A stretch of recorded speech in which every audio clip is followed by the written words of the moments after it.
Des collecteurs d'eau jonchés d'ordures qui débordent et déversent leurs déchets dans l'espace ici à Rendé à Cotonou. Pourtant, on y trouve des hommes, des femmes et même des enfants traverser ces flaques d'eau car n'ayant aucun choix. Quand si lui est vulgarisateur, il n'a pas d'autre choix que désercer dans l'eau. Tout est inondé, c'est pas facile. Jusqu'à ce qu'il faut qu'il y a des gens qui ont mis les bottes là pour pouvoir traverser. Tu ne peux pas passer sans passer dans l'eau. Ce qui est grave, ça passe chaque moment où il y a saison de pluie. Si l'État peut faire quelque chose pour empêcher ça, quand ça arrive comme ça, les enfants ne peuvent pas. Pour aller à l'école, c'est difficile. Les femmes ne peuvent pas aller au marché. Et puis, c'est pas bien. Il faut que l'État fasse quelque chose. Aller à l'église, c'est ça même. Et puis, il faut que tu passes dans l'eau pour pouvoir aller à l'église. C'est pas. La situation est compliquée. Il y a des maisons qui sont inondées complètement. Il y a des gens qui sont déménagés.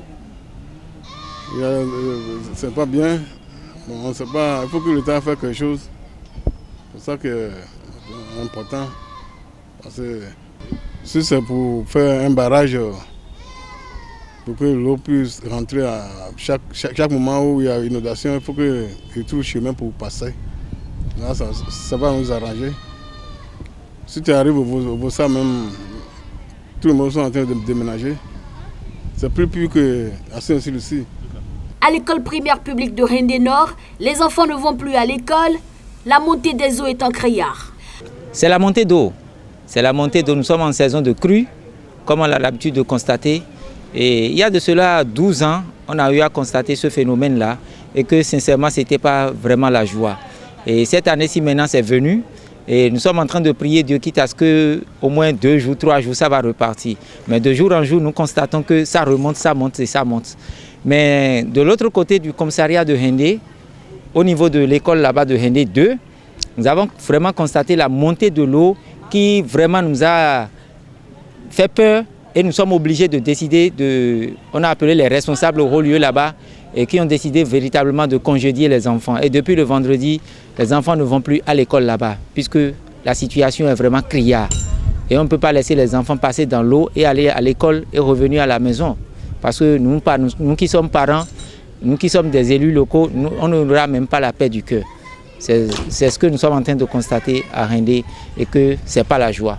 Nous sommes dans la période de crue et vous n'êtes pas sans savoir que c'est un phénomène national et nous vivons ça. Vous constatez déjà avec moi, il y a la crue au portail de l'école et à l'alentour même de l'école, nous sommes perturbés par ces eaux de crue là. Donc, oui, effectivement, les enfants pour venir à l'école, c'est véritable calvaire dans le quartier. Vous constatez déjà à l'école d'à côté, le Rendé 1, ils sont déjà à la maison, puisque l'eau est rentrée même dans les salles de classe. Mais ici à Rendé 1, cette chance que nous avons déjà, avec l'aide des autorités, puisque c'est une école déjà vieille. Vous constatez déjà avec moi que c'est une chance pour moi, puisque j'ai pris service ici le 16 août passé. Et avec l'aide des autorités, et la toiture, la réfection, c'est déjà en état déjà.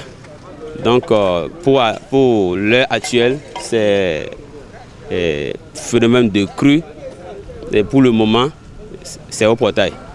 Je ne sais pas les jours à venir si ça va rentrer dans l'école. Alors si ça rentre dans l'école, nous avons nos autorités hiérarchiques qui sont là, ils vont prendre les dispositions idoines. À Djidja, Ladji, Toweta et Toyoyome, la situation est pire et les élus communaux et municipaux sont au courant selon les riverains. C'est visiblement une catastrophe et les populations attendent.